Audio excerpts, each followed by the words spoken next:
Salam persatuan. Mungkin masih teringat jelas di ingatan kita dan mungkin di daerah kita atau mungkin sanak saudara kita yang jadi korban bahwasanya baru-baru ini telah terjadi banjir bandang atau banjir kiriman ataupun karena luapan sungai yang tidak bisa menampung air. Saya mau sampaikan kepada kita semua, itu hanya baru bagian kecil. Itu hanya satu peringatan alam kepada kita manusia untuk menjaga keseimbangan alam, untuk menjaga kelestarian lingkungan kita. Kenapa ini bisa terjadi? Yang pertama karena hutan semakin hari semakin habis dibabat pohon-pohonnya hingga air tidak bisa lagi menampung resapan air. Tanah tidak bisa lagi menampung resapan air. Yang kedua, pembangunan yang tidak terkontrol atau tidak terprogram. Kenapa saya katakan begitu? Karena seharusnya hutan sebagai tempat untuk menyimpan air itu dijadikan pembangunan villa.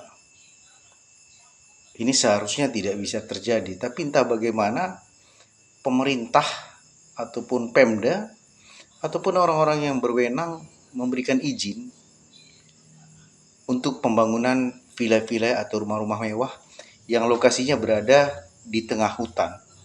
Seharusnya itu tidak ada. Seharusnya Pemda menjaga kelestarian hutan itu. Itu salah satunya. Yang kedua, tidak adanya kesadaran dari masyarakat untuk tidak membuang sampah sembarangan. Ini juga salah satu penyumbang banjir. Bagaimana sampah-sampah itu menumpuk sehingga saluran air ataupun got ataupun parit tidak berjalan karena banyaknya sampah. Ini saya mau sampaikan kepada kita semua, tanpa terkecuali marilah kita untuk menjaga kelestarian lingkungan kita, untuk tidak membangun asal membangun. Perhatikan juga keseimbangan lingkungan kita.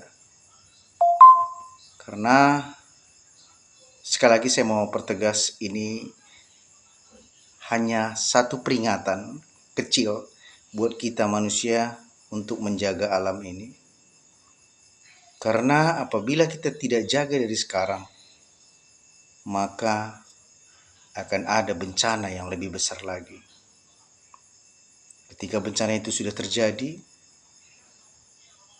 maka korban akan semakin banyak.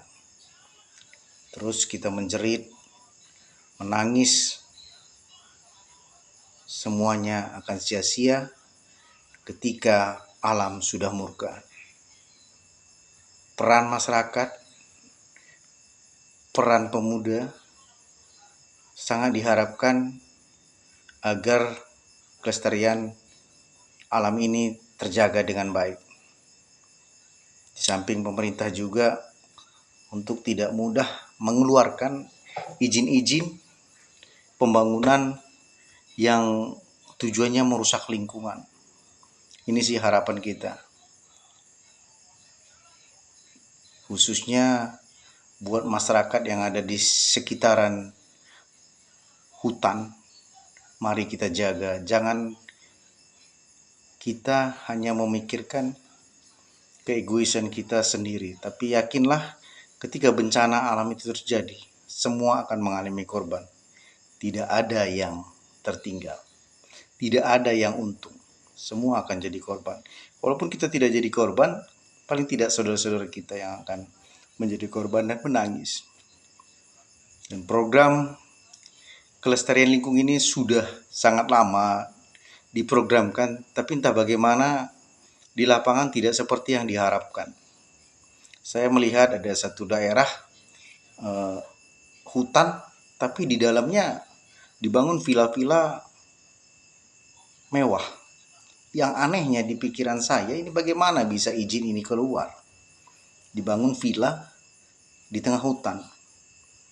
Anda boleh memikirkan keuntungan Anda sebagai pengembang, tapi pikirkan jugalah saudara-saudara kita yang menjadi korban dari banjir, bencana alam, ataupun bencana banjir bandang atau bencana longsor. Ini sangat miris apabila kita tidak peduli dengan lingkungan kita. Terima kasih. Mari kita jaga lingkungan kita dari orang-orang yang tidak bertanggung jawab, agar tahun-tahun ke depannya kita tidak lagi mendengar, kita lagi tidak melihat bagaimana banjir itu, alam itu murka terhadap kita. Terima kasih. Salam perjuangan. Merdeka.